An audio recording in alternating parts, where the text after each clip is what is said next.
Lalu benarkah ada hal yang berbeda terkait substansi antara RUU TNI yang beredar di media sosial dan di DPR? Kami bahas bersama Samsu Rizal, anggota Komisi 1 DPR RI dari fraksi Partai Kebangkitan Bangsa, dan juga ada Bivitri Susanti, pengajar Jentera Institute. Selamat malam Pak Samsu, Mbak Bibip. Selamat Selamat malam, malam. Assalamualaikum warahmatullahi wabarakatuh. Waalaikumsalam warahmatullahi wabarakatuh. Saya ke Pak Samsu dulu deh yang ikut rapat Ayo silakan ya. panja nih kemarin. Usulan DPR soal jabatan TNI di sipil. Ini benar yang terbaru ini diakomodasi dari usulan pemerintah atau bagaimana Pak Samsu? Iya, sebenarnya bukan usulan pemerintah, tetapi usulan dari berbagai pihak yang kemudian dikompilasi, yang akhirnya disetujui dalam bentuk klaster. Oke. Yang awalnya itu semua rata 58 dan 60, kemudian dibuat klasternya itu menjadi beberapa bagian. Yang diantaranya yang tadinya diusul 58 untuk Tamtama dan Bintara, itu menjadi 55. Kemudian 58 untuk perwira sampai di kolonel. Oke. Kemudian ya sampai kemudian di bintang 1 59, kemudian bintang 2 60, bintang 3 dan bintang 4 itu jadinya 62. Dan itu juga pertimbangan beberapa komponen, dan itu juga menjadi bagian dari usulan pemerintah sebagian. Jadi sebenarnya bukan usulan pemerintah, tetapi dinamika pembahasan yang kemudian dirumuskan oleh panja yang dibentuk oleh pemerintah, sehingga ini disetujui bersama Oke. dengan panja. Begitu Oke. kira-kira Mbak. Oke, tapi begini, ini kita langsung saja bahas soal pro kontranya begitu Pak Samsu, bahwa Iya, masyarakat masih khawatir, masih ada kekhawatiran adanya munculnya pasal-pasal yang mengandung dui fungsi TNI atau dui fungsi ABRI lah katakan, yang betul. dinilai ya ini mundur begitu, bukan maju pembahasannya, karena ini Betul kan ya. sudah berlalu sebenarnya. Tapi apakah klaim dari pemerintah dan DPR sendiri soal ini yang katanya itu sudah tidak ada, itu memang benar-benar sudah tidak ada atau masih jangan-jangan masih ada Betul. disisip-sisipkan nanti? Mbak Ladi, jadi salah satu substansi paling mendasar adalah memastikan bahwa revisi ini tidak mengganggu supremasi sipil. Oke. Dan itu kemudian juga ditegaskan dalam pemaparan akhir dari Panglima TNI, bahwa mereka tetap menjunjung tinggi supremasi sipil dan adanya perluasan kementerian lembaga yang boleh dimasuki atau boleh ditugaskan TNI ini adalah mengantisipasi dari dinamika berbagai perkembangan aktual. Oke. Yang salah satunya itu adalah yang kalau boleh saya sebutkan itu Badan Pengelola Perbatasan, itu juga kita sangat butuh prajurit, butuh TNI. Kemudian penanggulangan terorisme dan beberapa kementerian termasuk keamanan laut dan perikanan kelautan. Oke. Kenapa keamanan laut juga masuk? Karena kita ingin memperkuat Coast Guard-nya kita di Badan Keamanan Laut itu, yang tentunya ini mutlak dibutuhkan prajurit TNI yang memiliki kualifikasi tanda kutip perang, sehingga operasi militer perang dan operasi militer non perang ini sanggup dilakukan dalam konteks bagaimana menjaga keamanan laut. Nah, kira-kira begitu Baik. Oke. filosofinya.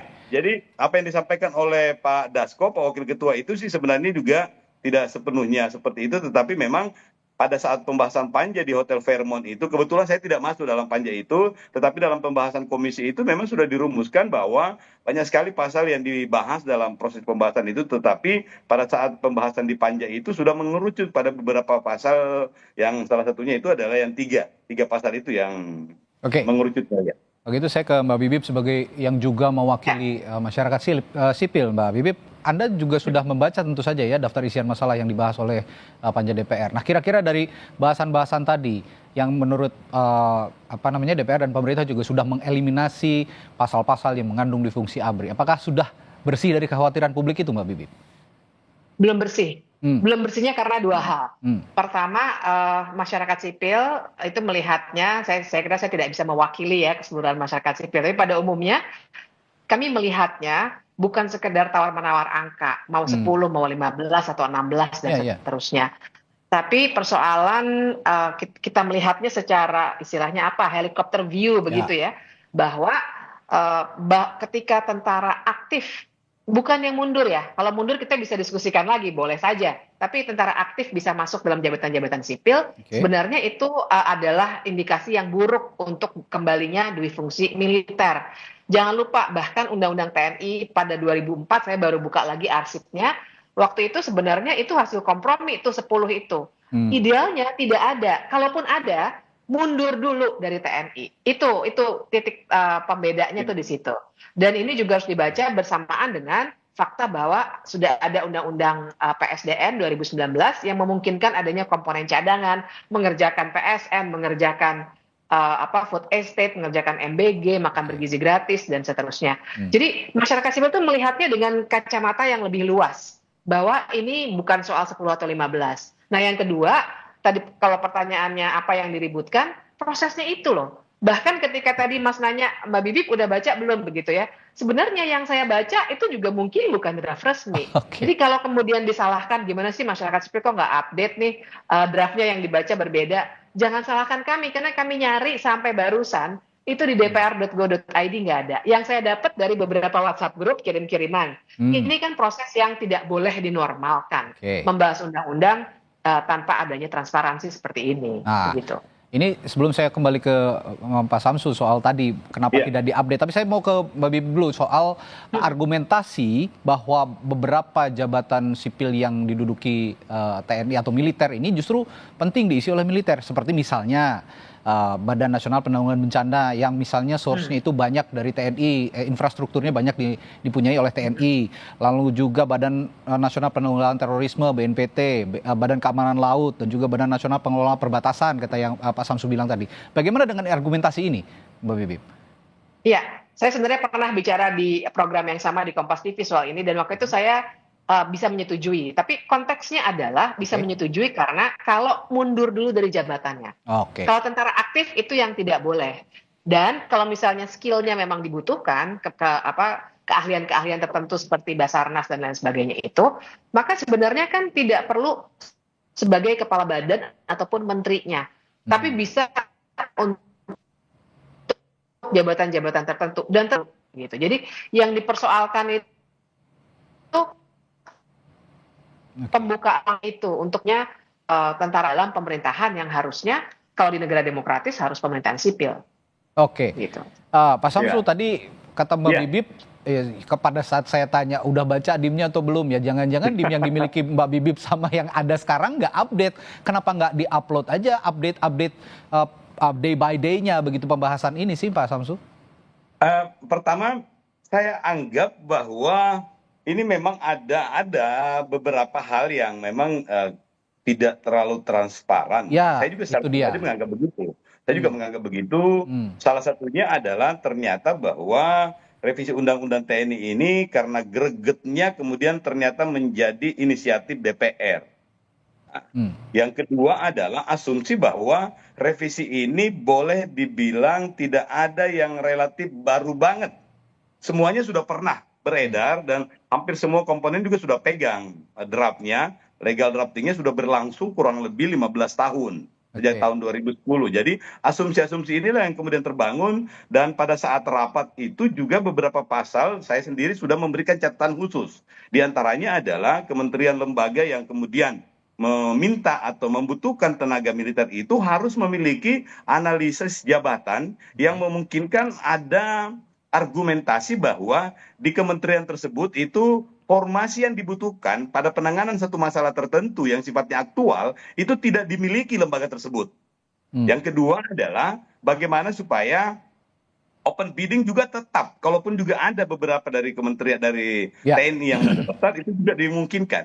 Nah, yang ketiga itu adalah mutlak itu ada permintaan resmi dari kementerian lembaga tersebut yang kemudian diisi atau dilampirkan analisis jabatan atau sehingga nanti ke depannya menjadi lebih transparan. Yang intinya adalah kita menganggap atau mengharapkan revisi undang-undang TNI ini adaptif terhadap berbagai perkembangan aktual yang terjadi. Tentu saja harus adaptif. Nah, tapi saya juga tadi mengecek, teman-teman di Kompas TV juga mengecek bahwa daftar isian masalah yang baru ini belum juga terupload di situs DPR misalnya, termasuk draft RUU-nya sendiri. Jadi Anda sendiri sebagai unsur pembahas juga mengakui bahwa ini kurang transparan. Kalau ke depannya Anda juga bisa mengupayakan untuk mempush mereka-mereka ini supaya teman-teman yang ada di DPR ini juga supaya lebih transparan lagi. Betul. Gitu ya Pak Samsu? Setuju. Mas Radi, saya setuju. Kalaupun juga ada juga mungkin personal akses yang mesti dibangun. Oh, Teman-teman di Komisi 1 juga yang memiliki hubungan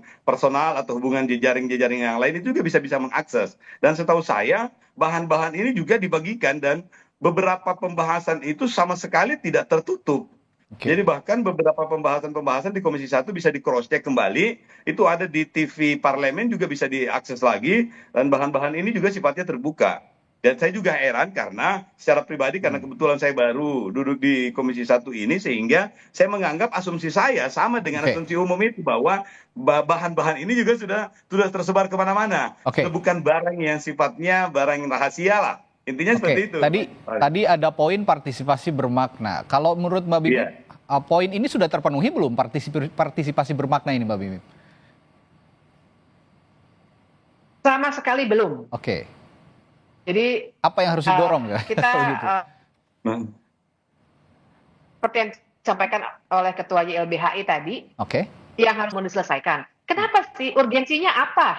21 Maret sebelum kita lebaran, ibaratnya tuh kalau kita lebaran, belum ada revisi Undang-Undang TNI, kita tetap bisa lebaran. Kok benar. kenapa sih harus seurgen itu? Harusnya dihentikan dulu semua proses ini, kemudian dibahas lagi dengan partisipasi yang bermakna, undang dengan waktu yang cukup, dan dikasih draftnya dengan baik. Jadi kami ini yang sebenarnya beritikat baik ya untuk memberikan masukan kepada anggota DPR dan pemerintah. Tapi gimana bisa memberikan masukan kalau draftnya saja kami tidak punya? Nah, itu Kalau dia, Pak. diandai mungkin Wafa cepat dapat, saya susah dapat, misalnya Ya. begitu ya. Nah, harusnya itu DPR melayani semua warga, siapapun boleh download. Kalau takut ada perubahan, sebenarnya ada pola di DPR Go ID yang cukup baik, Ya. itu di-update progresnya. Lakukan saja itu. Itu misalnya sekarang ini hentikan saja dulu. Daripada kita diributkan oleh banyak sekali persoalan yang memang tidak clear karena ini semua terlalu terburu-buru. Saya kira semua sangat ingin punya TNI yang profesional. Oke. Saya cinta NKRI, justru pengennya TNI lebih profesional. Tapi apakah TNI lebih profesional itu tercermin dalam penambahan 10 jadi 15, penambahan jumlah usia pensiun? Kan bukan itu yang kita inginkan. Iya. Tapi yang lebih substantif, misalnya peradilan militer harusnya dibuat, itu yang diutamakan mestinya. Jadi kalau ada indikasi korupsi atau kekerasan yang dilakukan oleh TNI bisa diselesaikan secara sesuai dengan prinsip-prinsip negara hukum. Bukannya itu misalnya yang dilakukan, tapi bermainnya di usia pensiun. Jadi lebih baik yang dihentikan saja. Kita riset dengan proses legislasi yang lebih baik. Gitu. Tapi kalau melihat tadi kalau kata Mbak Bibip kenapa terburu-buru, saya juga tanyakan ke Pak Samsu kalau gitu. Apa yang membuat ini terburu-buru sih, Pak? Pak Samsu? Oh, sebenarnya Yang membuat ini terburu-buru, tadi kalau kata Mbak Bibip kan ini terkesannya terburu-buru, tanggal 21 harus selesai gitu. Padahal kan lebaran juga nggak ngaruh dengan revisi undang-undang sebenarnya TNI. setahu saya Apa yang membuat ini terburu-buru? tanggal 21. Hmm, Jadi Mas Radi, sebenarnya nggak ada tenggang waktu 21. Oke. Itu hanya sifatnya administratif. Pengetahuan saya sebagai anggota Komisi 1 ya. Oke. Dan hal kemudian kenapa bisa maraton sampai selesai kemarin itu misalnya di Panja, karena memang sudah mengerucut pada 3 masalah utama tadi. Jadi pasal-pasal yang lain itu relatif sudah tidak ada masalah, yang 3 inilah yang Nah, kemudian. tapi masalahnya kata Mbak Bibip ini masih banyak yang masalah gitu, Pak. Sekarang Ya, ini. dari 82 daftar inventaris masalah, sebelumnya itu ada 17, yang itu menjadi notulensi dari pembahasan sebelumnya. Karena rancangan undang-undang ini atau revisinya ini adalah carry over dari periode 2015-2020, kemudian 2020-2025, dan 2024-2029 ini. Jadi asumsi kami adalah beberapa daftar inventaris masalah itu sudah selesai. Tinggal 3 ini. Makanya kita fokusnya ke 3 ini. Oke, kalau ya fokusnya ketiga tapi substansinya juga masih melenceng kalau kata Mbak Bibip tadi. Pun publik juga banyak yang menilai seperti itu.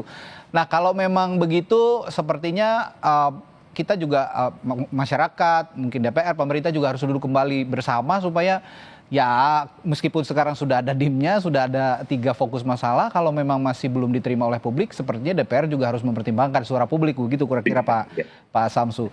Baik, terima Pasti kasih Pak Samsu. Semoga nanti Siap. didengar nih suara publik juga, Insya jangan Allah. terburu-buru karena masih banyak yang harus dibenahi sebenarnya. Begitu. Baik, terima kasih Pak Samsu. Samsu Ya. Rizal, anggota Komisi 1 dari DPR, dari fraksi PKB, dan juga Mbak Bivitri Susanti, pengajar Jentera yang telah berbagi perspektifnya malam hari ini di Sapa Indonesia Malam. Sampai jumpa lagi Bapak dan Ibu.